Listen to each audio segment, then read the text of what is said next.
It is apparent that through the play The Father by August Strindberg, a cultural feminism happened by the female characters empowering themselves to dominate and even being superior to the male characters. The women that surrounded Captain Adolf having their own role and sometimes found solidarity in taking control over him. This cultural feminism also became one of the outset of a conflict that leads to the climax of the play.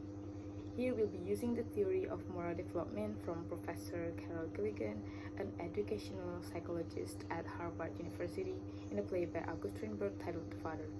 Gillian stated that males define themselves by separation from others, where females define themselves by identification or connection with others. Gilligan's theory of moral development used the basic three stages outline with two transitions between the stages. The evidences of cultural feminism embraced on The Father can be seen in every act of the play. On the first act, scene 4, Captain Adolf, the protagonist, having a conversation with Laura, the protagonist of the play. There, the captain delineates his distressed life from being around women who made him feel inferior to them. This part pointed out how strict Laura is when it comes to her decisions. The pre-conventional morality stage proved to happen in Laura, as she can tell, when a clash emerged between her needs and other needs, especially Captain Adolf. She chose to address her own needs. Captain Adolf unconsciously squawked about how he always being under control, even as simple as making decisions by women that surround him.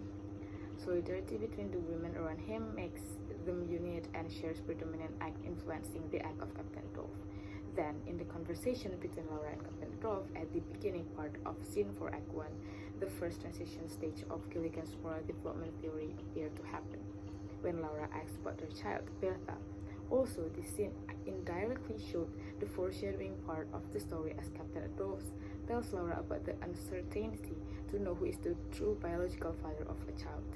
Here, Laura uses her power to steer the male characters by being astute and manipulative. Her maneuver appeared when she tried to make the doctor to believe that Captain Adolf is actually crazy. On conventional morality stage, the level when woman's moral judgment becomes intensified to care for others, which for Laura, she occupied all her heart for Bertha. At this scene, Laura sacrificed herself for risking her marriage relationship with Captain Adolf by fooling him, saying that he may not the biological father of Bertha. Captain Adolf was manipulated by Laura, and it leads to the climax of the play. Laura makes Captain Adolf questioning whether he is the real father of his own daughter Bertha. Then, confusion and anxiousness from statement made by Laura haunted Captain Adolf and lead him from being under control of Laura's superiority. Here, Laura begins to experience the second transition stage where nerves emerge between her needs and the needs of others. But then, she assesses her own desires because she urged Laura more to have control over her husband and get the full child custody of Bertha.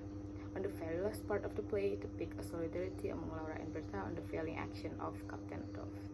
Laura finally has the obligation of care and avoids exploitation to herself by winning the mental battle with Captain Adolf and got Bertha fully attached to her as would have been described by the stage of post-conventional morality in Gilligan's morality development theory. The mutual support between Laura and her child Bertha have manifested a few times on the play by how Bertha keeps on taking sides with her mother and feeling uneasy to oppose Laura. The unity of Laura and Bertha proves that cultural feminism have existed on their house. Laura herself dauntlessly manipulating the doctor and Captain Adolf to get her a full child custody for Bertha and eventually with her goal to obviate Bertha from her own father.